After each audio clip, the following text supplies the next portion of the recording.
सुप्रभात। सुखी जीवन की कुंजी।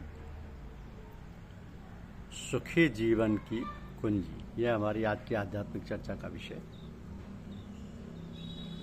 यदि सुखरूप जीवन व्यतीत करना हो तो यथा प्राप्त मुपासित, यानी जिस समय जो भोग आ जाए उसे सहर्ष सिर चढ़ा, क्योंकि वो तुम्हारे पूर्वकृत कर्मों के पुरस्कार स्वरूप ईश्वर की ओर से तुम्हारे ही हित के लिए तुमको मिला है। तो कैसे सिर पर चढ़ाएं, ये समझाते हुए कहते हैं कि हृदय अपराजित, यानी हृदय को आघात ना पहुंचाते हुए, हृदय पर बल ना पड़े, इस प्रकार से हृदय को मजबूत रखकर लाभ हानि को शांतिपूर्वक सहन करते रहना ही सुखी जीवन की कुंजी है। तो सभी प्राणी जब से जन्मते हैं तभी से सुख की खोज में लगे दिखते हैं। ब्रह्मचारी ब्रह्मचर्य पालन करते हैं, तपस्वी तप करते हैं, वे भी सुख की प्राप्ति के लिए। बालक खेलते हैं, विद्यार्थी विद्याभ्यास करते हैं, गृहस्थ गृहस्थाश्रम चलाते हैं, और वानप्रस्थी तथा सन्यासी अपना अपना धर्म पालन करते हैं। सब सुख की प्राप्ति के लिए ही है। राजा राज्य करता है, प्रजा अपने धर्म का पालन करती है, सुख की आशा से। परंतु इनमें से किसी भाग्यशाली को ही सुख मिलता है। इसका कारण ये कि सुख क्या है और कहाँ मिलेगा, इसका ज्ञान प्राप्त करने के बदले सभी लोग सीधे ही सुख की खोज में लग जाते हैं। अन्न के बाजार में जाकर पुस्तक खोजें या लोहे की दुकान पर जाकर औषधि खोजें तो कहाँ से मिलेगी।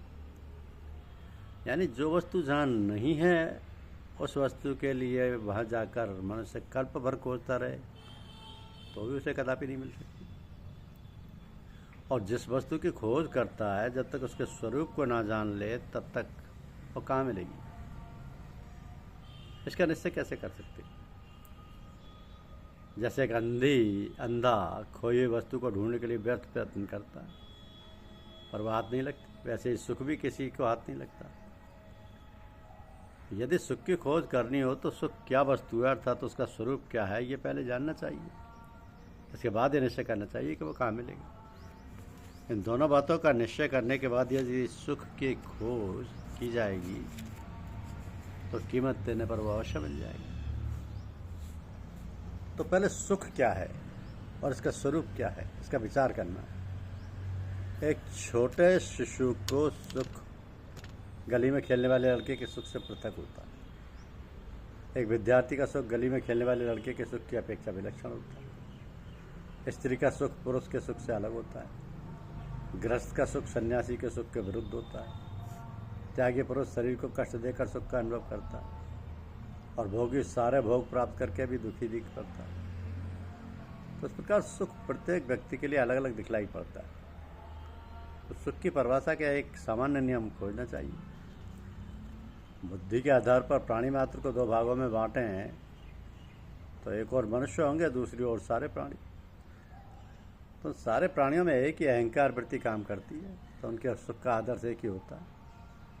उनके अहंकार का अर्थ है मैं हूँ और मुझे जीना है। यही कारण है कि उनका सारा व्यवहार देह के निर्वाह के लिए ही होता है और उस प्रवृत्ति में ही केंद्रित हो जाता है। यानी जीने के लिए आहार प्राप्त करना, थकने पर आराम करना, शरीर के नाश का भय दिखलाई पड़े तो उसका सामना करना, काम वासना के बस होकर संतान उत्पन्न करना, इन चार बातों के सिवा कोई भी विचार मनुष्यतर प्राणियों को नहीं होता।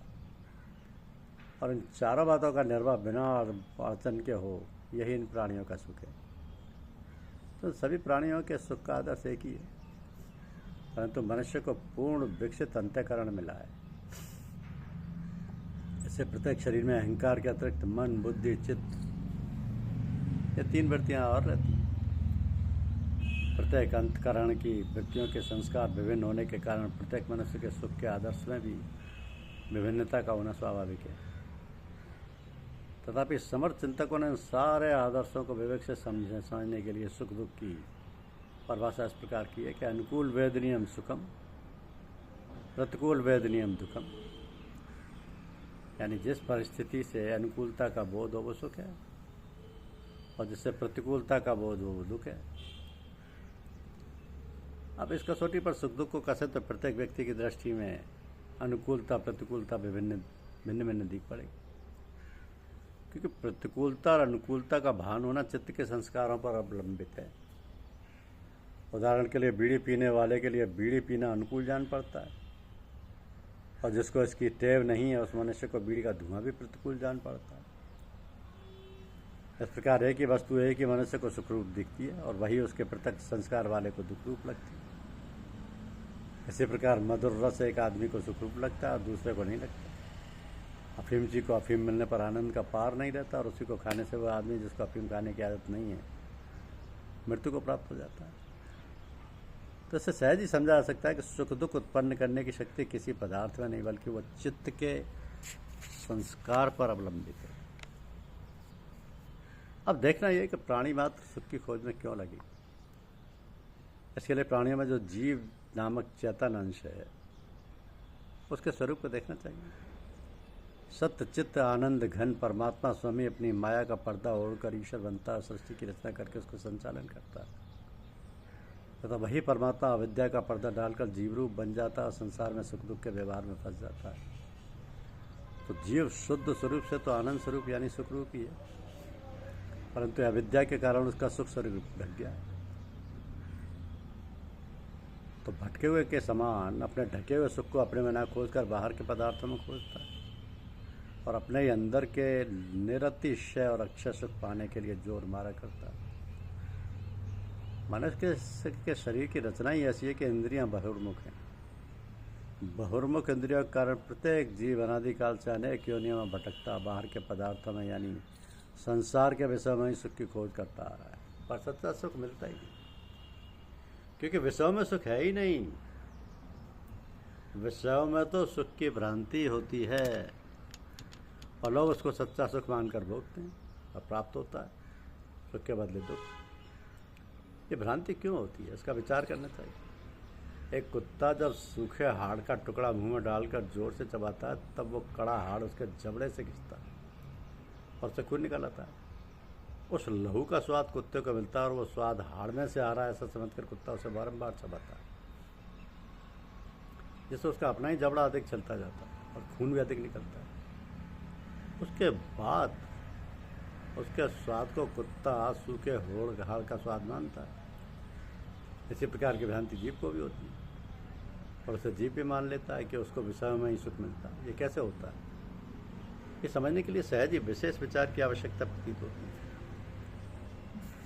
एक आदमी को मिठाई खाने की तीव्र इच्छा होते ही उसका चित्त व्यग्र हो गया और उन्मत्त के समान वो मिठाई पाने के लिए चेष्टा करने लगा। प्रारब्ध बस या पुरुषार्थ से मिठाई मिल गई और शांत और प्रसन्न हो गया। तो चित्त शांत और प्रसन्न होते उसमें सुखरूप आत्मा का प्रतिबिंब पड़ा और इससे उसको अनुभूति हुई। मिठाई खा लेने के बाद चित्त में कोई दूसरी इच्छा जागृत हुई और इच्छा के जागृत होते उसके स्वभाव के अनुसार चित्त फिर व्यग्र हो गया तथा पूर्व प्राप्त सुख की अनुभूति भी नष्ट हो गई। अब यदि मनुष्य सुख कहाँ से आया, इस स्थिर बुद्धि से विचार करे तो उसकी समझ में आ जाएगा कि मिठाई मिलने या किसी इच्छित पदार्थ के मिलने पर चित्त शांत हुआ और उसके कारण ही सुख का अनुभव हुआ। तब सुख का कारण मिठाई का मिलना नहीं है, बल्कि मिठाई द्वारा प्राप्त शांति के द्वारा ही उसकी अनुभूति हुई। इसके बदले मनुष्य भ्रमवश यह मान लेता है कि मिठाई से सुख मिला और उसी कारण वो सुख के लिए विषयों में दौड़ा करता है। इस बात को और भी स्पष्ट करके कह सकते हैं कि मिठाई की इच्छा होने से चित्त चंचल हुआ, मिठाई पाने से चित्त की चंचलता मिटकर शांति मिली, चित्त शांत होने पर उसमें आत्मा का प्रतिबिंब पड़ा और उससे सुख का अनुभव हुआ। तो चित्त शांत होने पर उसमें आत्मा का प्रतिबिंब पड़ने पर सुख हुआ। इस प्रकार बात को भूलकर जीव इस भ्रम का सेवन करता है कि मिठाई से सुख मिला। इसी प्रकार वह विषयों का सेवन तो करता है सुख मिलने की आशा से, पर सुख नहीं मिलता।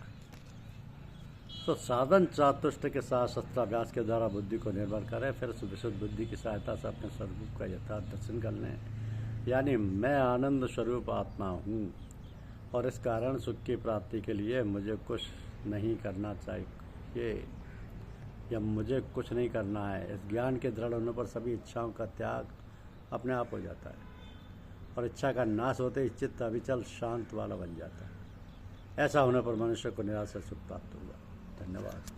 चैनल को लाइक और सब्सक्राइब अवश्य कीजिए।